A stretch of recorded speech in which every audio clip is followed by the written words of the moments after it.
آپ نے بڑا مشہور سا واقعہ سنا ہوگا، بار بار سنا ہوگا کہ ایک شخص جو ہے بہت غریبی اور مفلسی کی زندگی گزار رہا ہے، بیوی بار بار کہتی ہے بچے بھوکے ہیں، جاؤ شہر بغداد میں جا کر کے کچھ کما کر کے لاؤ تاکہ مشکلیں دور ہو جائے، مصیبتیں دور ہو جائے، تکلیفیں دور ہو جائے۔ وہ روزانہ آتا ہے قسمت کا مارا، آ کر کے روزی تلاش کرتا ہے مگر اس کو روزی نہیں ملتی۔ اس نے ایک دن دماغ لگایا اور اس نے سوچا ایک کام کرتے ہیں کہ جا کر کے بادشاہ کے پاس کچھ ایسی بات کرتے ہیں کہ ہمیشہ کے لیے مشکلیں دور ہو جائے، ہمیشہ کے لیے تکلیفیں دور ہو جائے۔ وہ سیدھا بادشاہ کے دربار پہ پہنچا اور بادشاہ کے دروازے پر پہنچنے کے بعد اندر داخلے کی اجازت چاہی، لوگوں نے اجازت نہ دی۔ ایسی غیرت کی باتیں اس نے کی کہ لوگ داخل کرنے پر مجبور ہو گئے۔ جیسے ہی داخل ہوئے بادشاہ کے دربار میں، بادشاہ وزیروں کے ساتھ امیروں کے ساتھ بیٹھا ہوا تھا اور اپنے ملک کے قابل قدر لائق و فائق ہنرمندوں کے ساتھ، فنکاروں کے ساتھ بیٹھا ہوا تھا۔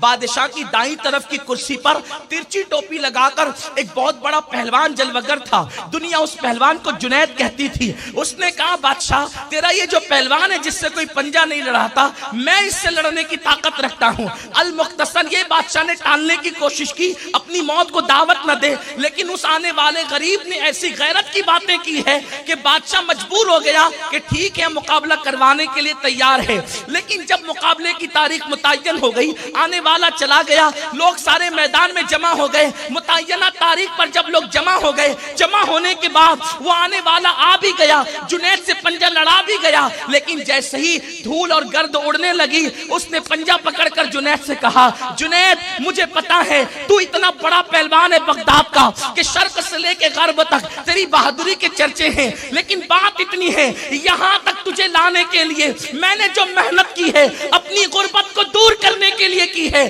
یقیناً میں تجھ سے جیت نہیں سکتا، لیکن ایک بات تجھ سے کہتا ہوں اگر جنید آج تو میرے سبب سے ہار گیا تو میں سید ہوں، اور اگر تو آج میری بنیاد پہ ہار گیا تو کل قیامت کے دن اپنے نانا کے ہاتھوں تیرے سر پر شفاعت کی دستار بنوا دوں گا۔ جنید نے سوچا کہ اس سے بڑھ کر کے فائدہ کیا ہے، کتنا سستا سودا ہے۔ جنید جو ہے پیروں کو اس طریقے سے پھیلاتے رہے اور مارتے رہے، جب گرد خوب اڑ گئی اور دونوں گرد میں دب گئے،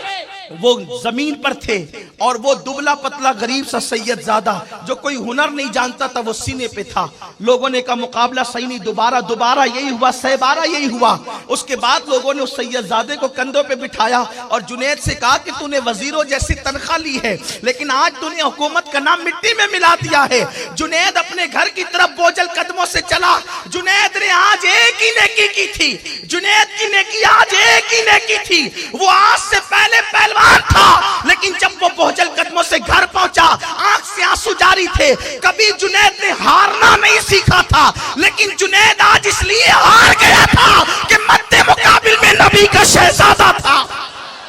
اور شفاعت کی دستار کا وعدہ تھا۔ روتے روتے جنید کی آنکھ لگی تو کیا دیکھا، مدینے والے مصطفیٰ تشریف لائے، ارشاد فرمایا میرے نواسے نے قیامت کا وعدہ کیا ہے، آج لا میں تیرے سر پر ولایت کی دستار باندھ دوں اور قیامت میں شفاعت کی دستار عطا کر دوں۔